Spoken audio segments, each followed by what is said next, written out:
Hello, everybody. This is my very first Facebook Live video. A friend of mine gave me the idea to do this with me doing music and everything like that. So I figured, why not? I've never done it before, and life is about chances. What this is just to give you guys a background of who I am and my musical background. What made me get into music, things like that, um, and just kind of take you down, just the basics about myself. So let us begin, shall we? The first person, I see you, Terry. How you doing, Terry? My name is Decarion Rion Harrell. Um, that's a very unique name. I believe my mother and my aunt came up with that name.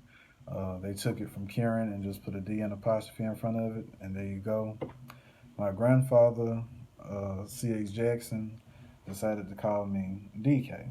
So that's why sometimes when I post um, or on YouTube, anything like that, you might see DK doing this or DK at that, So I like to be called DK, so you don't. If you have any interest in talking to me, calling me, anything like that, you can just call me DK because everybody's a friend in my book. Hey, Tony.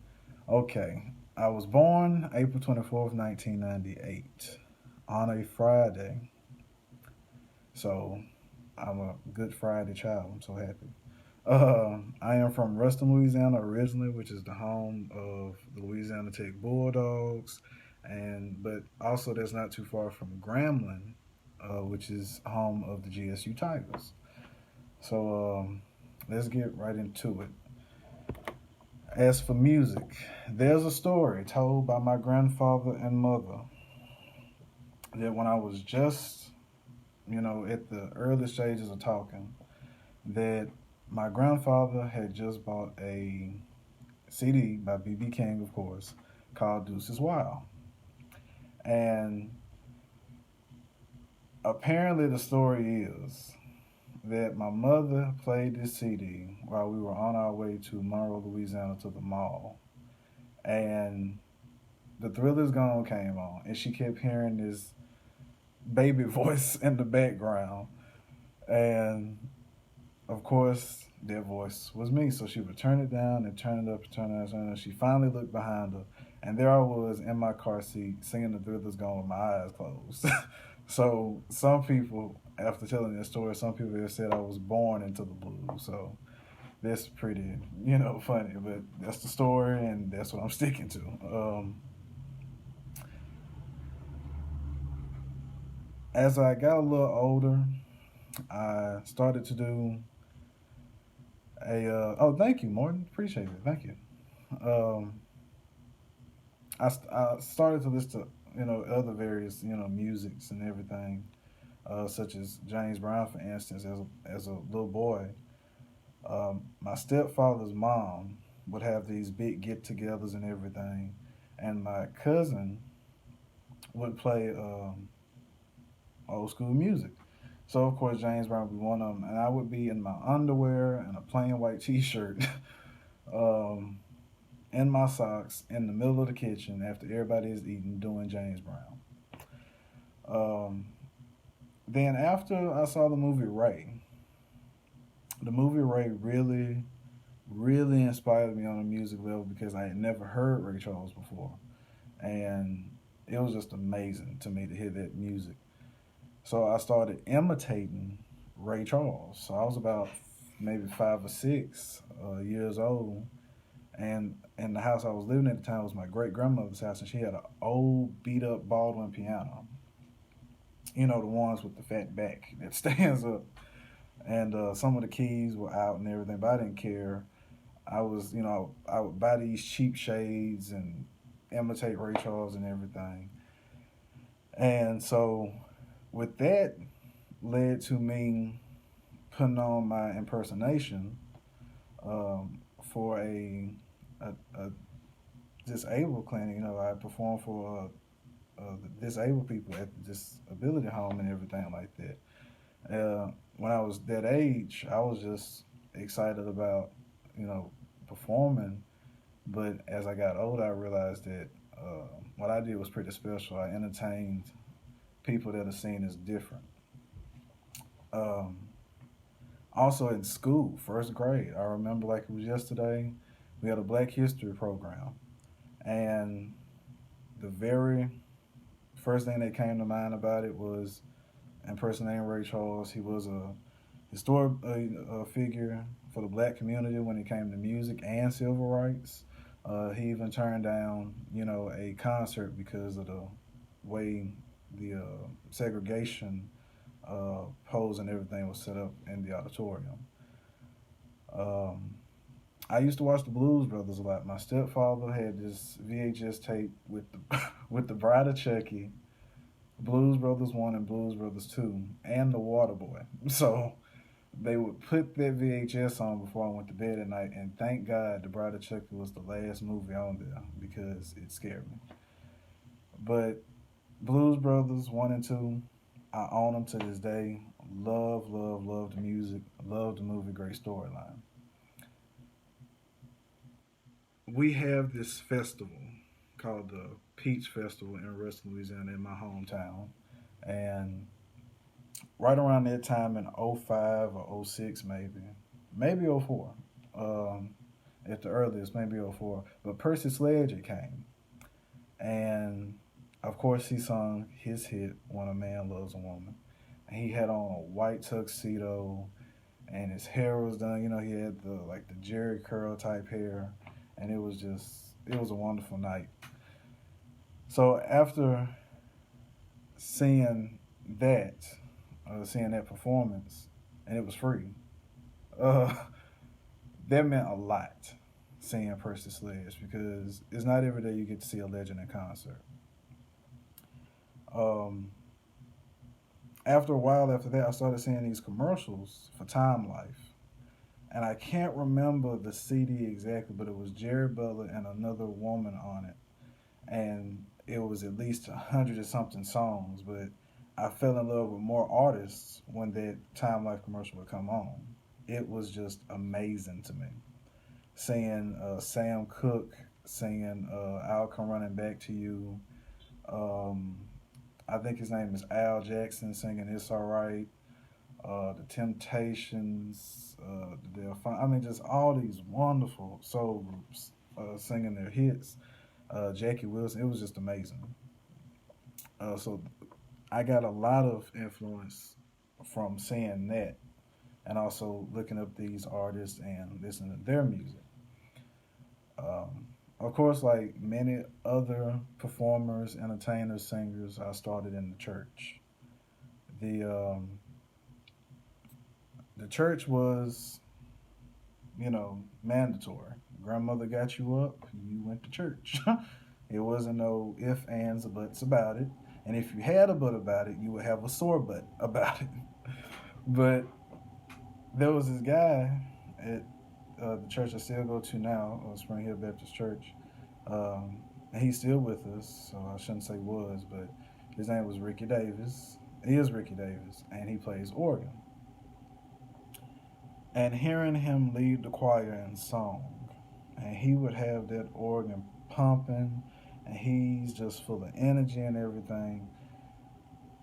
It was just, it was just something to see that old fashioned and feel that old fashioned gospel that you still kind of hear today, but not too much of.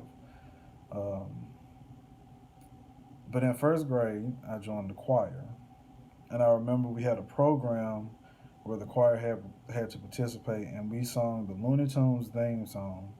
This is it, but nowadays you don't really hear the words to it. You just hear the music, dun dun dun dun dun dun dun dun dun, dun, dun all that. I remember it was mandatory.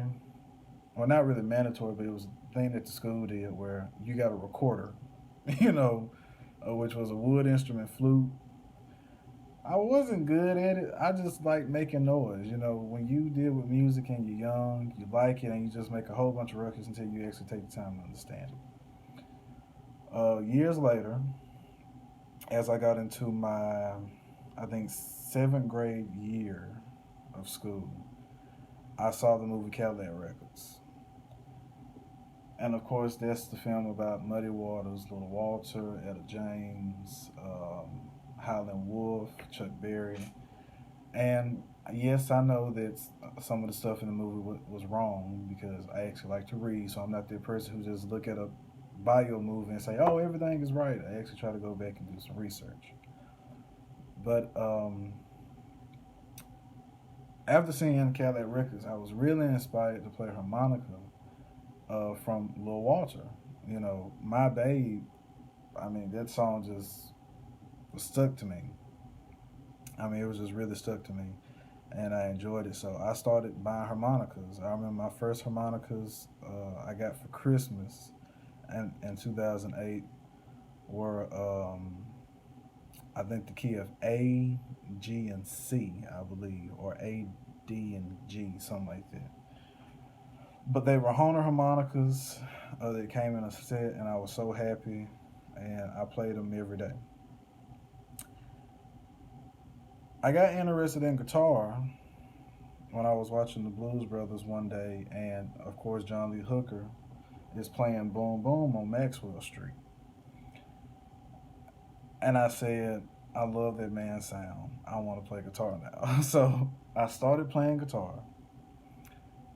My first guitar was at 13, and it was called a Pro Series Simsonic or Symphonic, something like that, and it has the same body and everything of a Fender Stratocaster. And it was from a pawn shop. My dad's father got it from me, so my grandfather on my dad's side gave it to me, and it was beat the hell up. Like the input jack was wobbly, the switches kind of didn't work, the volume knobs with, that stacking and everything, and I was just like, oh god. And he bought the wrong amp. He bought a bass amp instead of an electric guitar amp. So I thought, but I was still grateful because I still played it. It fell apart badly in a very short amount of time. And the second guitar I got was a D Armand. I think it's model 50 or 150 or something like that. They don't make them anymore. I think they are made in Indonesia, but they came out in the 90s. So in a way, I have a real guitar. It's kind of beat up. I tried to have it, fixed in a way, but all I had done was new pickups and volume knobs, switch, and the input fixed.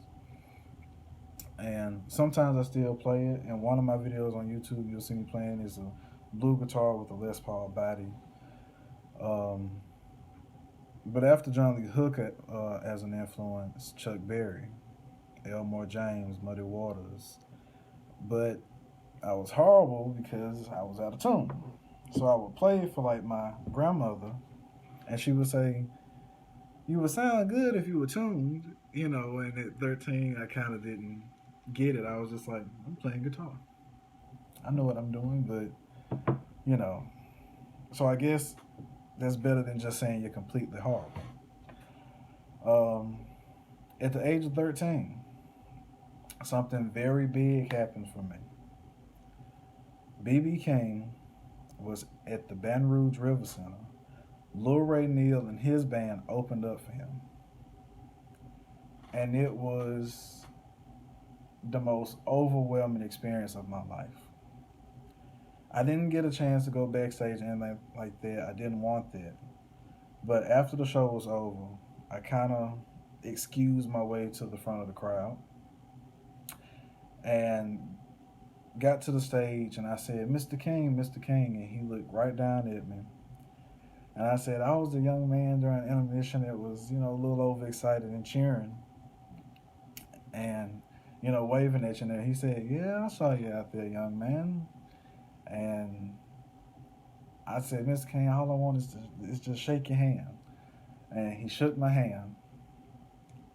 And I said, "Thank you, Mr. King." And I ran out the theater. And as soon as I hit those theater doors, I busted out in tears. So it was just an amazing night, and I have my mother to thank for that. I thank her every time we bring this story up. Um, I stayed in choir from middle school all the way to my senior year of high school. I received three trophies in high school. One is for actually being, I guess, like a leader and a great performer and entertainer for the men's choir. One is for my 4 years of service in my high school choir, and then the other one is for just being a very dedicated member of the choir. I actually used to walk through the rain. Hey, Larry, what's up, man? Um, that's Larry Neal, everybody of the Neal family. Y'all should look them up.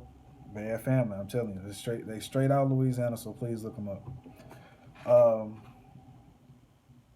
so I have three trophies from choir. I did quite a bit of solos, but sadly, I stopped playing guitar for a bit, and I actually started back doing James Brown. And if you go on YouTube and look up DK tearing it up as James Brown, a video will come up of me, and you will see my hair conked and curled back and everything like James Brown used to have it. And yes, I know y'all saying, well, did he do the splits? I did the splits twice. And while rehearsing that routine, I would probably do 12 to 20 splits a day. So it was just amazing. Carson Shive, how you doing, buddy? Um, so after that, in 2017, I have a cousin named Rolando Hertz that teaches out of Cleveland, Mississippi at Delta State. And he said, "Hey, you like blues, don't you?" I said, "Yes, of course, I love it." He said, "Well, we're having Bobby Rush and Super Chicken coming down to play at I think it's called the Bologna Hall or something like that, the Bologna Auditorium." And I said, "Okay, me and my mom will come." Haven't asked my mom anything, but we were able to go. And I met Bobby Rush after the show, and we took a big picture together. I hope they find that picture because I would really like to have it.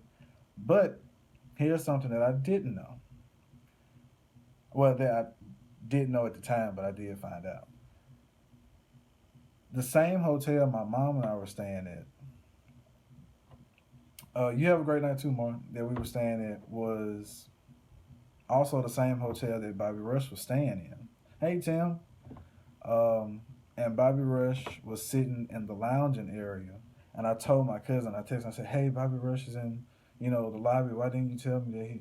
He was like, "Oh, well, if you don't mind, can you go up to him and tell him that I said thank you for coming and, everything?" I said, "Okay." So I put our bags in the car, went back into the lounge area, and I said, "Excuse me, Mr. Rush, I don't mean to bother, your conversation, anything like that, but my cousin Rolando wanted me to thank you for coming."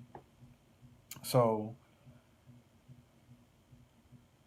Bobby was just such a nice guy.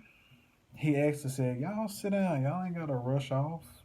And we sat there and talked about his life and his music.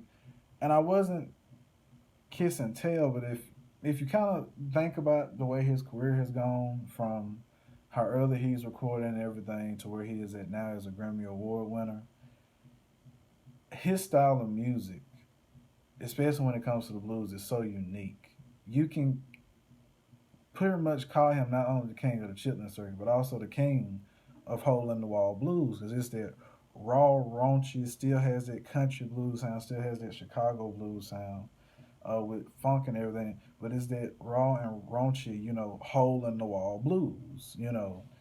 So I had to give him credit for that and tell him that he's really the king of hole in the wall blues. I feel like if it wasn't for him, such Southern soul artists like TK Soul and Sir Charles, they wouldn't exist if it wasn't for people like Bobby Rush and Johnny Taylor and Tyrone Davis and ZZ Hill. Hey, BB Queen, how you doing? Um, as for me continuing with this, thing, I started going back to guitar, and it was a challenge. So this is about 2017 going into 2018. I picked up guitar again, and it was a challenge, but it was a great one because I learn things fast if I'm very eager to learn. So if you're very eager to learn something, please do it. Be passionate about it. Put your heart and soul in it. Don't ever think it's a waste of time because down the line it may pay off. But I started posting these videos of me, playing my improvement of playing, and I got on this blues page on Facebook called All About the Blues, and I was nervous. I had a, I have my Epiphone Lucille at the time, and I said I'm gonna post a video of me playing to a funky blues backing track. So I did that, and the video had got, I believe at the time, 500 plus likes. Hey Caleb, um, I think I got 500 plus likes in like 12 hours, and I was amazed. Love you too, man. Caleb Bryan is a great friend of mine. If you guys see him popping up, he's a very great friend of mine. We go way back, like four flats on the Cadillac with the seat back. Uh, but going back to that, I did the video and it got 500 plus likes, and it was amazing. It caught the attention of Ron Levy, BB King's pianist from 68 to 74, or I believe from 69 to 75. If I'm wrong, I'm sorry, Ron, but I believe it's from 68 to 74. And he said, "You should get in touch with Tony Coleman." I said, "This is a fake account. They're just telling me to do this. It's a fake account." But I looked up Tony, and I sent Tony Coleman the videos. And Tony Coleman, if you don't know who that is, he was BB King's drummer from 78 to 2014. So that's a good, time frame. And Tony and I, from that night that I had sent the videos and everything, became very close. And so I have Ron Levy and Tony and God above and my mother and many others to thank. So, hey, thank you all. Later on, in 2019, I'm pretty sure you guys got tired of me posting and get tired of me posting sometimes the same footage over and over again of myself and many others, the pictures and videos and everything at the BB King Symposium.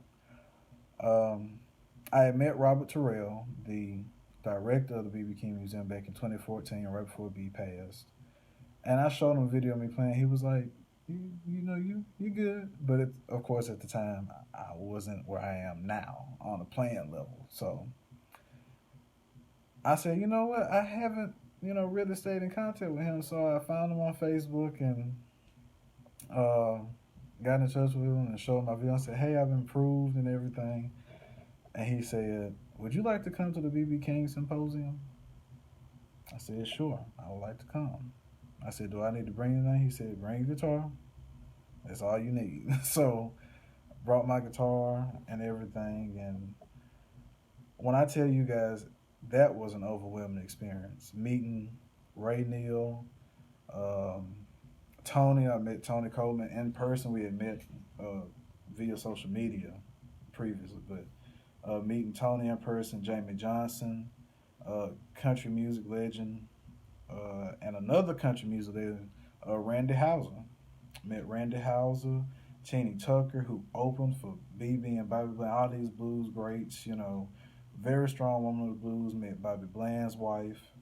Um, I met Theodore Arthur Jr., who actually was on one of the Bobby Bland and BB King recordings.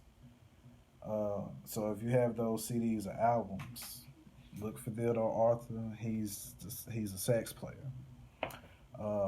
Walter Riley King, BB King's nephew, was there, and for him to compliment me on my performance and playing with him was just, I waved my hands in the air to that. It's amazing. Right before 2019 ended, I befriended several members of the BB King Band alumni, the alumni members of the BB King Band, and I met in person Russell Jackson, who was BB King's bass player from '78 to '86, right around there, and I met James Boogaloo Bolden, who was B's trumpet player from about '78 or '77 to 2015. So it was an honor meeting those guys. I played for them, and they enjoyed me. I love those guys to death. I love all of you that I've met in person, social media, through the video. I love all you guys. Many great musicians were at the symposium. Tim Qualls is one of them.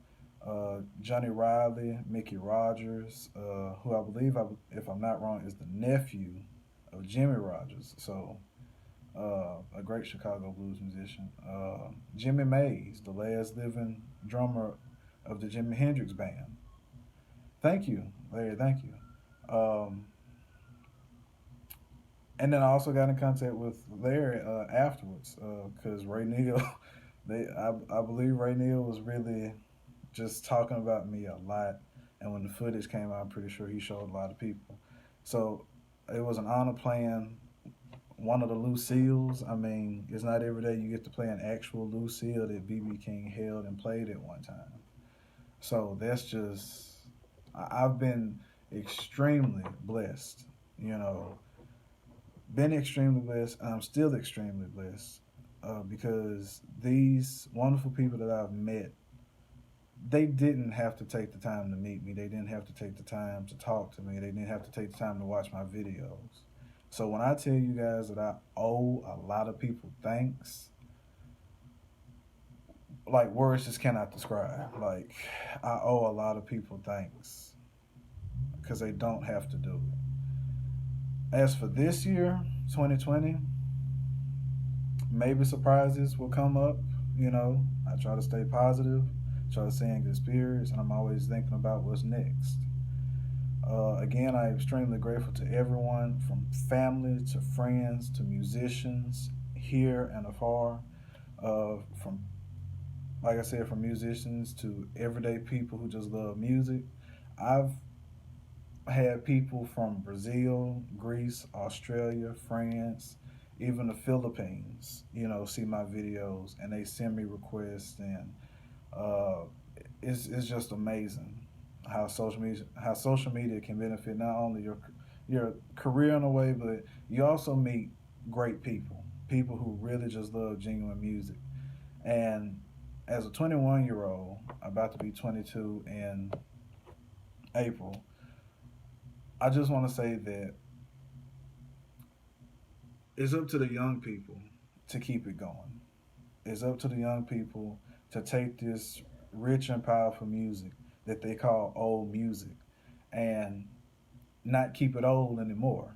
It's new because new music comes out every day. And sometimes it might not be recorded, it might not be filmed, but new music happens every day, just like new life happens every day. So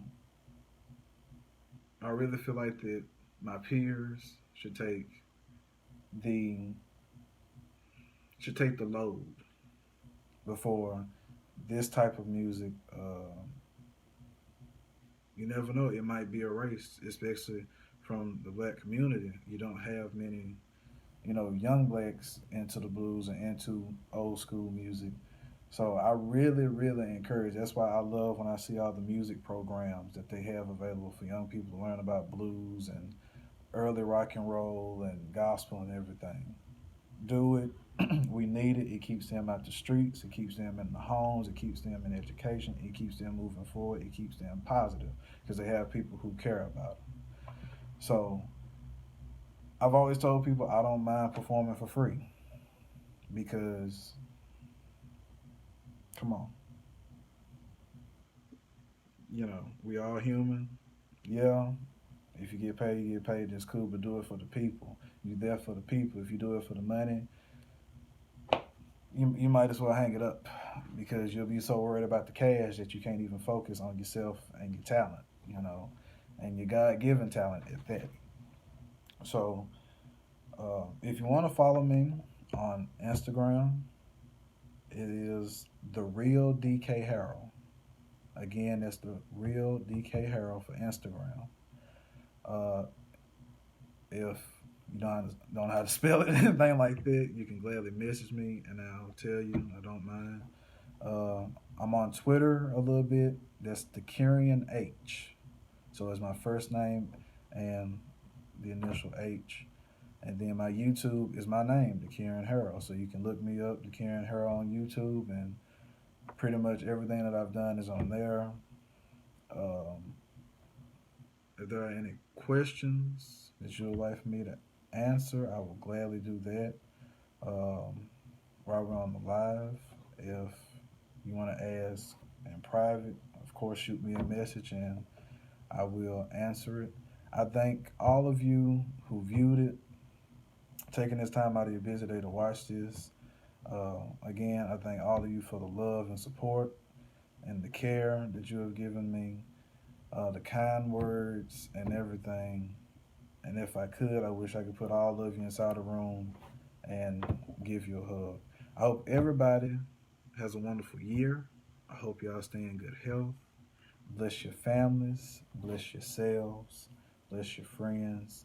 Everything you do, even if it's just sitting on your butt watching TV, do it with passion and soul because you never know when your last day on this earth is going to be your last day. So love as many as you can. If you have a beef with somebody, if they just ain't doing you right, go ahead and cut them off. They ain't good for you, but you can still love them from a distance. Talisha, good to see you.